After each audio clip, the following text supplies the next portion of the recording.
Invite in the podium Dr. Vassiliadis, who is going to talk us about how we define nowadays the Greek cardiologists and how can the Cardiology Society can contribute into this. Mr. Chairman, dear colleagues, distinguished guests, very little has been left for the previous distinguished speakers to add with my presentation regarding the role or regarding the professional environment of a cardiologist in Europe. So what I'm going to do in the next 15 minutes is to provide you with some introductory data on the contribution of the scientific societies and on the paths of training and practicing of a Greek cardiologist in the existing health system. I could summarize the framework of this contribution into 6 simple paths, steps. First, setting standards for good and harmonic clinical practice, setting standards for education and training, certification of excellence on education and training, learning regional heterogeneities and practice deviation, corrective actions by education and training, and facilitate the professional interaction and networking. So, setting standards for good and harmonic clinical practice. It was already given by guidelines and position statements throughout the countries on Europe. So the core mission of this EC is to facilitate advancement in knowledge and improve the diffusion of the scientific, academic, and educational contents with a contribution of each of these national cardiac societies in developing guidelines and participating in a network of collaboration among national societies and cardiac journals. Setting standards for education and training. You have already heard on core curriculum and syllabus. Core curriculum defines the clinical, patient-oriented training in general cardiology. And core syllabus is the best didactically oriented syllabus in the field of cardiology, representing a comprehensive guide for all teaching and training programs in cardiology. So there are some additional toolboxes, like the one of the Imaging Association, where it was designed as an educating and very visual tool for young doctors and fellows starting their formative curriculum in cardiac imaging. Certification on excellence on education and training. This is very important and follows the training requirements, the document of training requirements for the specialty of cardiology. You have heard a lot of things from the previous speakers, and the scientific societies should assess those who demonstrate competence in 3 areas. In the practical skills, it's of high importance in many subspecialties of cardiology. The knowledge, documented by written or oral exams at the end of the training period, and professionalism, which encompasses attitudes and behaviors, as well as intellectual and academic development. And at this point, I would like to remind you the revolutionary contribution of Professor Peter Mills and our previous president of the UMS, Professor Weber, who initiated this task for harmonizing the training of cardiologists across Europe, and have created the European Board of the Specialty of Cardiology and other independent authority, the European Board for Accreditation in Cardiology, already known to you, the EBAC. They also plan to create a web-based assessment system to to be used by the trainee cardiologists and learn their craft. ESC developed, in the meantime, an online collaborative tool in cardiology to deliver lifelong learning and training programs based on curricula giving access to online courses. And as a result, the UEMS cardiology section, you have heard several times on this session, has created the management platform for the European Diploma of General Cardiology as part of a comprehensive initiative of the Union of the European Medical Specialties to harmonize training and qualification in the medical specialties all over Europe, in cooperation with the ESC to run this diploma. And this is, you have seen this slide several times, depicting what is the tool to self-evaluate. Learning regional heterogeneities and practice deviation.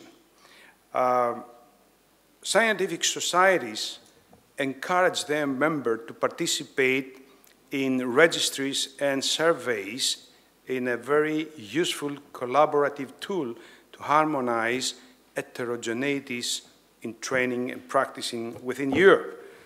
And this is a good example. This slide is nicely depicted. The good result of this fruitful cooperation is the heart failure management released by associations and working groups within several countries in Europe. This is a good example of this perfect cooperation. Corrective actions by education and training, organizing of courses, giving grants, and participating in congresses. And there are a lot of them within Europe and here in our national territory. One of these major cardiac educational events is the one you're attending right now. Finally, facilitate professional interactions and networking by creating associations, working groups, and providing some specific congresses. You're aware that in 2012, there was a transformation of the working group into associations. And in Europe, there already exist 6 of them. In Greece, we have this sort of associations, about 11 in number of them. So the trend is to come closer to the existing European associations. What is the purpose? What is the task for these associations? Is to provide with recommendations on subspecialty accreditation in cardiology, to give some levels, the 3 levels of competence, to keep a logbook like you see here in the electrophysiology, and finally to award by giving the accreditation in this subspecialty, like the one here, as well as in imaging or other subspecialties. At the end of my presentation, I would like to draw your attention in a very important issue, especially for young cardiologists, and this is the mobility of physicians in Europe. So, what can a professional society do? This is a question. In Greece, we have an excellent, well-educated, but oversized physician community. National health systems limited job vacancies and the economic crisis in the last 5 years exaggerated migration of well-educated cardiologists seeking for new employment opportunities abroad. And I would like to provide you a recent data given to me by the Secretary of the Pan-Hellenic Medical Society that every month almost 30 physicians resign from our national Hellenic union to migrate abroad. Public decision makers are taking into consideration patterns of migration driven by economic factors more than professional training and experience or service. The strong partnership between the Hellenic Cardiology Society, the Pan-Hellenic Medical Society, and the UEMS Cardiology section plays a strategic role as a mediator to the public health authorities for the requirements of continuing professional competence in Europe.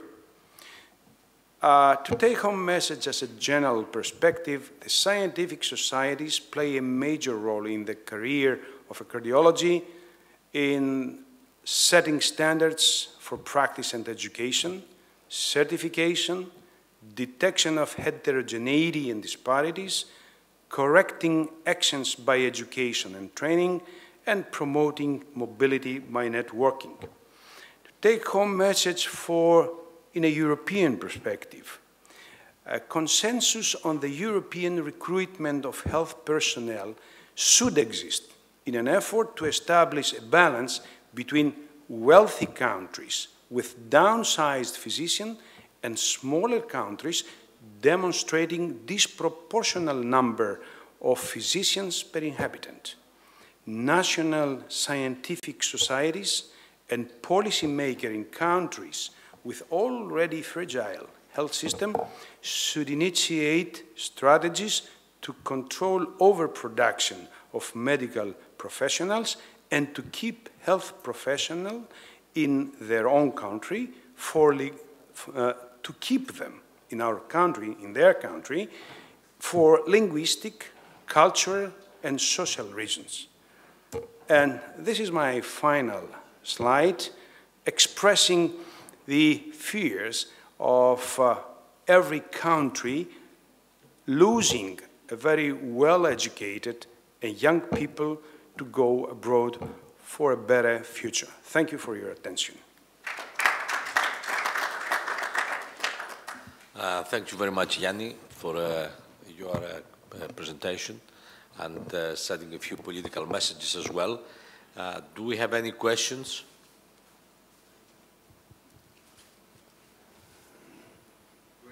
Ελληνικά, but whatever. Ελληνικά. Πολύ καλή ομιλία και ευχαριστούμε για την ενημέρωση. Αυτό που θα ρωτήσω είναι ότι υπάρχει περίπτωση να έχουμε τη δυνατότητα του logbook πλέον και στα ελληνικά νοσοκομεία, γιατί εγώ τουλάχιστον με τη δικιά μου εμπειρία δεν έχω δει κανένα να συμπληρώνει logbook. Και αν κάποιος συμπληρώσει logbook, μπορεί να έχει κάνει 100 καθητηριασμούς και να έχει μπει μια φορά απ' έξω από το αιμοδυναμικό. Δηλαδή πρέπει να υπάρχει δυνατότητα να συμπληρώνεται και αυτό να συμπληρώνεται αξιόπιστα και με αξιοκρατικά. Και ένα δεύτερο, αν υπάρχει περίπτωση να υπάρξει κάποια ενημέρωση ως προς το πρόγραμμα τέλος πάντων εκπαίδευσης των καρδιολόγων. Δεν υπάρχει πουθενά το imaging. Υπάρχουν άνθρωποι οι οποίοι μπορεί ποτέ να μην έχουν καν επαφή ούτε με σπινθυρογράφημα, ούτε με αιμοδυναμικό εργαστήριο. Υπάρχουν άνθρωποι που μπορεί να μην κάνουν ποτέ εφημερίες στα επίγοντα. Υπάρχει νοσοκομείο στην Αθήνα που γίνεται αυτό και δίνει πλήρη ειδικότητα καρδιολογίας.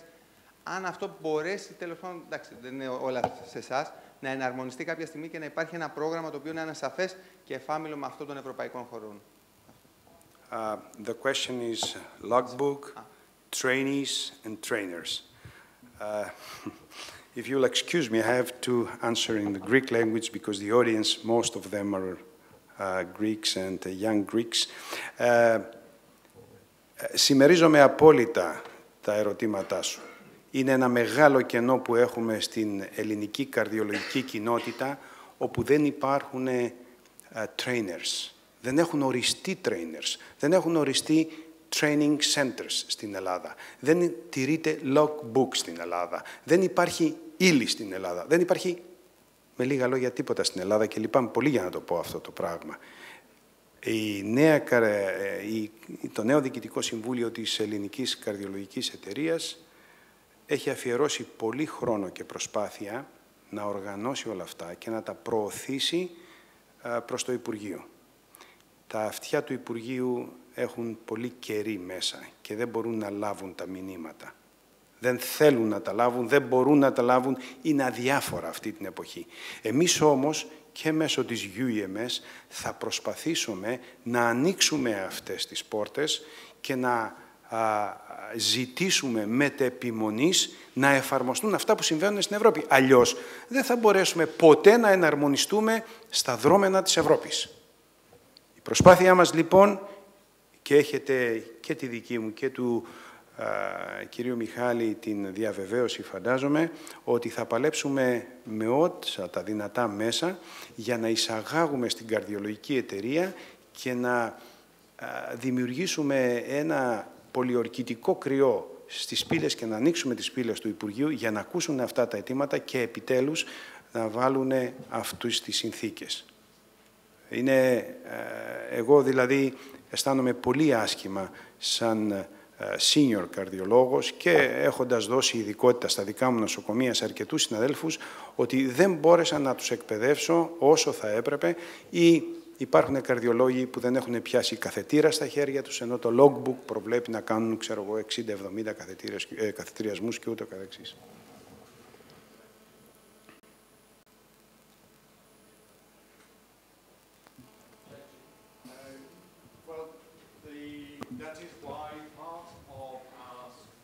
To ask this excellent question. That is why we have developed these tools to be widely available so that it gives you something to hold on to and say, this is what they're doing across Europe, this is what we want to do here, and therefore let's adopt these previously defined criteria. There are outlines in the training requirements for the specialty of cardiology what kind of people should be trainers, what kind of training environment people should be working in. You have a readily available logbook. You could say for your trainees, we want you to adopt this. In fact, I'm working on our UK trainees because their current logbooks are rather weak. I think the Eucardia logbook is better. I'm trying to persuade all our trainees to adopt it. I can't force them. But if we can give them something which they feel works for them, then they will adopt it. They will vote with their feet, is a phrase we use. So we're trying to provide structures that you can point to and use. So hopefully that will help, and that's the kind of strategy we're employing. My feeling is that this is a very complex matter for many things, and people, they present it in a more complex way than it is. The society, what should do, if they want really to improve things, is first of all to call all the training centers. The training centers are known in Greece and they've been defined by law. And there's a certain procedure through which somebody can become a training center. There's no any procedure which can take your training ability, or possibly is, but has never been enforced. But there's certain procedure will become a training center. And the training centers are named and being paid by government through the budget because they employ trainees there. So the first thing is for the Cardiac Society is to call all the doctors, first of all the directors of the training centers, and try to train them in the way that the training should be done. First of all, to let them know what the training requirements are about. What is the core curriculum? Very important. What is the syllabus? How much in what the trainees should be trained? How they can prove their training. So this is the very important thing, the first thing. The second thing is because training in cardiology has two certain different elements. One is the theoretical training, which is the knowledge, and the people, they have to know what they have to learn about, what they have to know about. And there are certain seminars, and the Cardiology Society is trying very hard and organize seminars and possibly goes around and they try to train people in the core curriculum. And the second is the practical procedures. And again, this is something which people have to know. The second thing is it would be a good idea if to every training center, and it's very difficult for training centers to work on individual basis, but possibly the ones that geographically they are close enough to try and encourage them to have joint training programs. And also they can send to them exactly the things that people have to, the trainees have to be trained to, and to try to reinforce it step by step. The second thing is trying to encourage the trainers to be registered with Eucardia. If they do so and they become registered with Eucardia, that will start putting them under the pressure of what their duties are. And also the trainees have to take that, and they have to be registered as well with Eucardia, and try also to put pressure into their trainers to do and perform their duties. This is not something which can be done in one day. And you have to know that what is exactly all these things, they're pretty new for Europe. They're pretty new for most of the European countries, and they're pretty changing as well, and evolution, there's an evolution there. And this is the first time that we have the tools, and we know exactly what we have to know.